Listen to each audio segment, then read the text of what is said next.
Hi, my name is Bill. This is the 8th section of some of my life lessons that I've learned. And this is mostly going to be about expectations. This is my second attempt at recording this, as my phone malfunctioned a few times in the first video. But I am going to recap, for the most part, what was said there. Just for starters, I like to talk about my upbringing because it's pertinent to this topic. When I was younger, my mother was alone. My father died when I was younger, so she basically had to raise me and my sister by herself. And as much as I love my mother, she passed away a few years ago. I have to say that she did not exactly raise me to be the best person with the best character. She sort of spoiled me. And I was basically a spoiled brat up until my 20 or 21 when reality finally sunk in. But as a result of the way she raised me, of just giving in to my every want and desire for the most part, I became, as I said, a spoiled brat.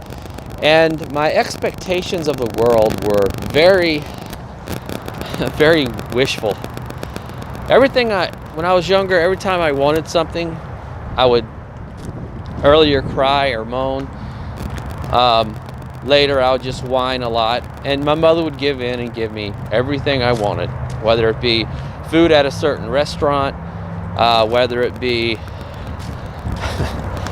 as strange as it sounds, buying Cokes, because that's all I would drink for years and years. I wouldn't even drink water or anything else, as stupid as that was. But she spoiled me, and when I reached 20, my expectations of the world kind of worked around this aspect of me being spoiled. So I expected the very best of everything. When I went out in the world, I thought, what could happen out there? What did I want? And I expected things to happen the way I wanted. Well, the reality was that my expectations didn't mean shit. Pardon my French. It didn't mean anything. Reality will do what reality does based upon everybody's actions and decisions. So my expectations didn't mean anything, and so I was, as you're full aware, anytime life doesn't respond to your expectations, you get angry, you get mad, you get irritable. You take it out on other people because you expected something, it didn't happen. You expected the raise that did not come your way. You expected the young woman or young man to reciprocate your love.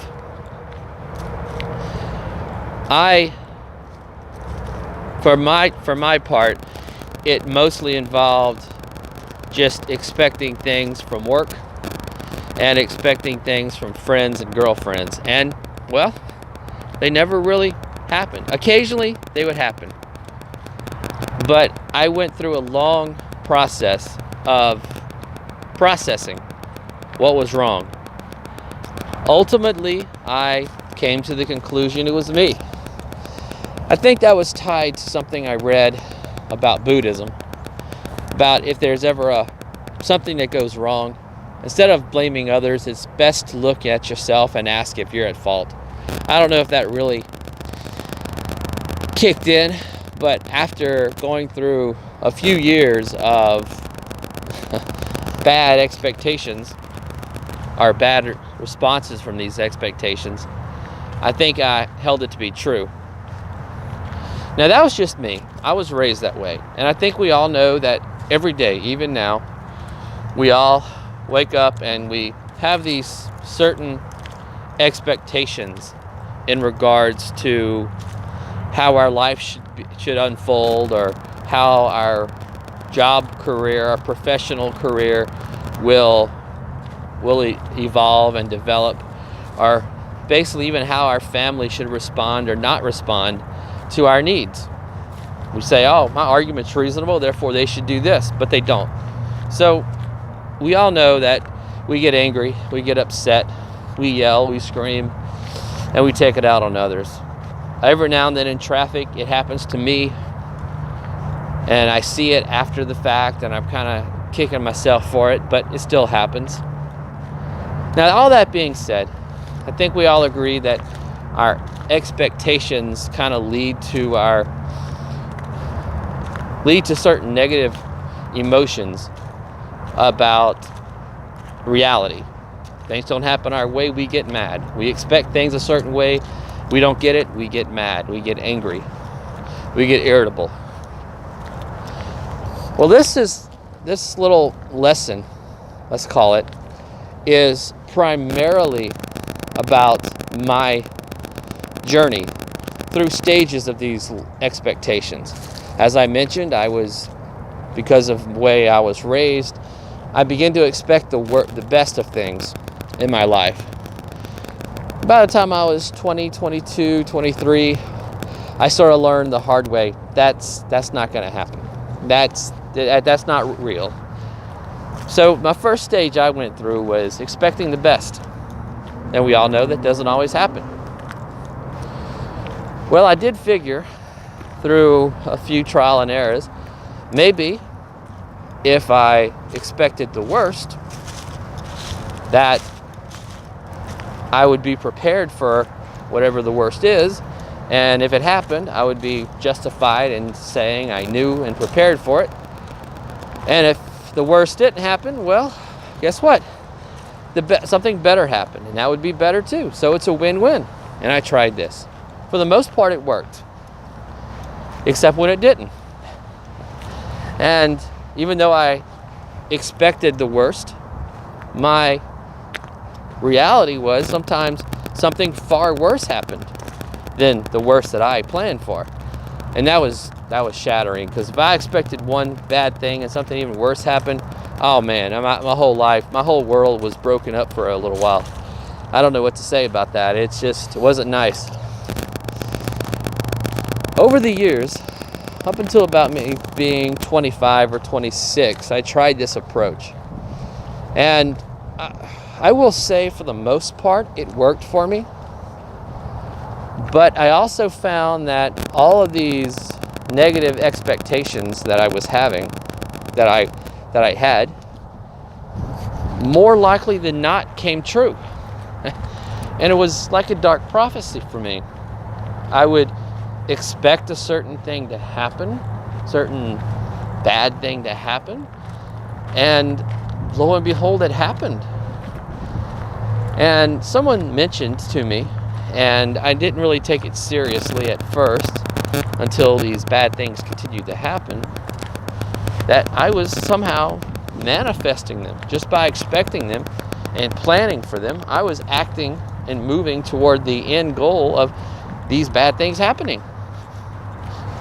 I was the one initiating these things. And I was putting the ideas in people's heads about what was going to happen to me and others, and these things happened. So I was actually making these bad things happen, or moving toward these opportunities, or this path of fate, if you will. And I didn't like that. Not a good thing to realize you're making the world a bad place just by expecting it to be bad. And there were some rewards. Sometimes they didn't happen, and I felt good. But that momentary sense of contentment was hardly enough to justify all of the bad things that I was making happen. So I had to step back and consider, okay, this isn't working. What else is there? What else can I do in this case? And the answer was, I decided to start expecting everything. Instead of expecting good or bad, I considered that every situation could branch off in many different directions, and I basically tried to consider all the possibilities out there, from me waking up to me going back to sleep at the night, or in the night. Even if I would wake up the next morning would be a big question, but then you can't do anything about that. So my solution, basically plan for everything. And if you did, you were prepared for it all. You just got to wait for something to happen. The problem is you can't plan for everything. Though I'm a stubborn, hard-headed person. When I got up in the morning, I said, okay, I can get up. I'm going to take a shower. I'm going to clean up. I'm going to go to work. When I get off, I may not have clean clothes, so I need to consider that, plan for that maybe. I need to eat breakfast, make sure if I'm late or if I'm on time, leave a certain way, travel a certain way, take a certain course.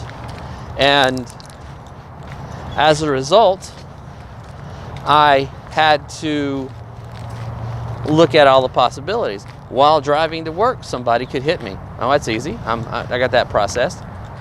While driving to work, I could hit somebody else. That's cool. Before I even get in my car, the car may not even start because I had older cars when I was younger.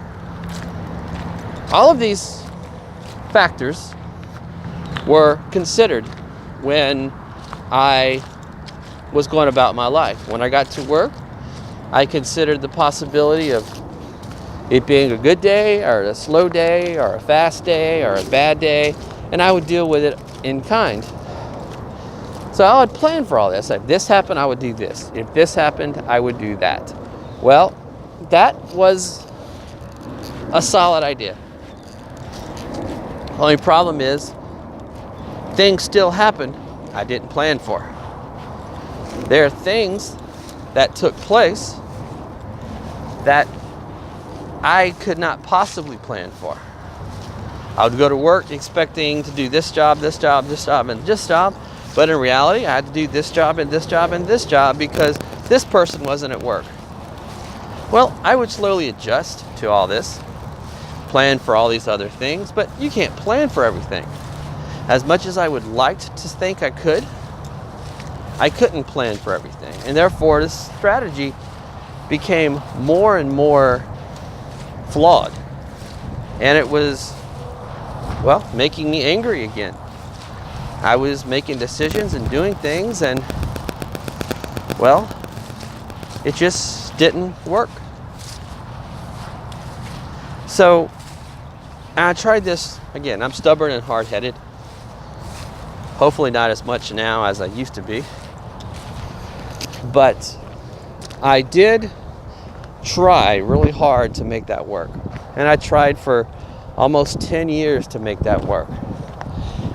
And for most of the time, it worked for me. But my time is getting slow. My time is getting short right now. That did not work for me. So I needed something. I needed a way to deal with this. To deal with reality in a way that would, well, help me deal with things. And I encountered people that had this sort of blasé attitude about things. They didn't worry about anything. And you know people like this. They have an attitude that is basically similar to not really caring or worrying about anything. They just deal with things as they come. And I would love to have this attitude. And nobody could really explain to me what they do or how they see things or how they interpret things. They tried many times, but never seemed to work. And that's what I was focusing on. So what is that? So I never knew what it was, but I eventually learned on my own what it was. And with that, I will finish this one and continue on a second video on this very topic.